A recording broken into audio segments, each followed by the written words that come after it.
Ayan. Bakit boses man lang? Pinagkakait nyo ba? Dinakawan na nga kami. Nakita naman ninyo. Pinagparti-partihan ang pera ng taong bayan. Inilagay sa maleta, itinratong parang basura. Eh putang ina naman. Gusto nyo igalang namin kayo. Pero kaming taong bayan na nagpapasweldo sa inyo, hindi nyo man lang mabigyan ng pagkakataon na magpahayag ng damdamin. Anong klaseng bansa ba tayo? Baka nalilimutan ninyo ang sinumpaan ninyong salaysay. Baka nalilimutan ninyo ang tungkulin ninyo sa taong bayan. Huhulihin nyo ba kami?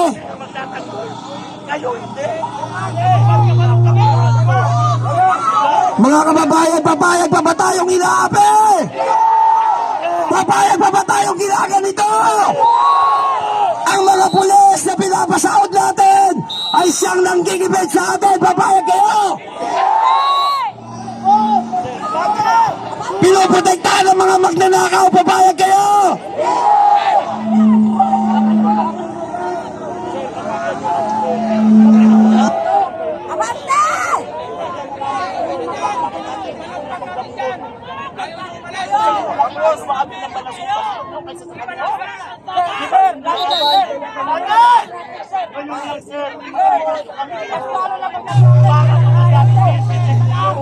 Nakakahiya naman ang mga kapulisan.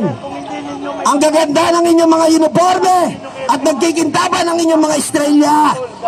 Pero yung taong bayan ngayon na nakikiusap nagsusumamo, na nagbibigay ng hapag sa inyong pamilya, ayaw niyong padaanin. Pinoproteksyonan ninyo ang mga buhaya sa gobyerno. Mahiya naman kayo. Naiintindihan namin ang chain of command. Pero taong bayan ang nasa harapan nyo ngayon, ang bread and butter ng ating gobyerno. Kailan ba kayo mamumulat? Hindi naman kami manggugulo. Pagbigyan nyo kami sa kababayan namin. Papayag ba tayong ganito? Kanina pa tayo dito. Bakit hindi umuusad? Inarangan na po din. Sir, padaanin mo na kami, sir. Sir, padaanin mo na kami. Yung news 5 pwede. Sa news pa po, pwede. Kami may musuko para sa kaya. Sabi ko wala kanya, hindi kayo uhuli. Ang dami namang rigititos. Ang haba naman ang usapan. Samantalang kami ninanakawan mayat maya sandali-sandali. Mali-maleta, putang ina. Gigil na ba kayo?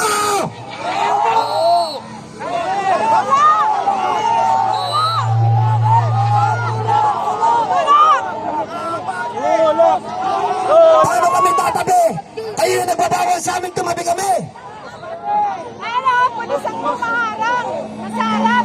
Sir, padaanin mo na. Padaanin mo na, sir. Anong klaseng polis kayo? Ayaw namin nila. Padaanin mo na, sir. Eh, padaanin niyo kami.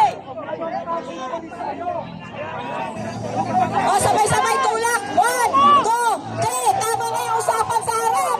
Hindi na napigilan ng taong bayan. Puta mo lang ang administrasyon na to.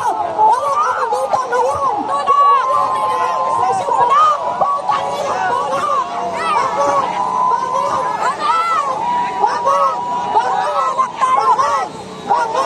Bakit? Wala kayo dito ngayon.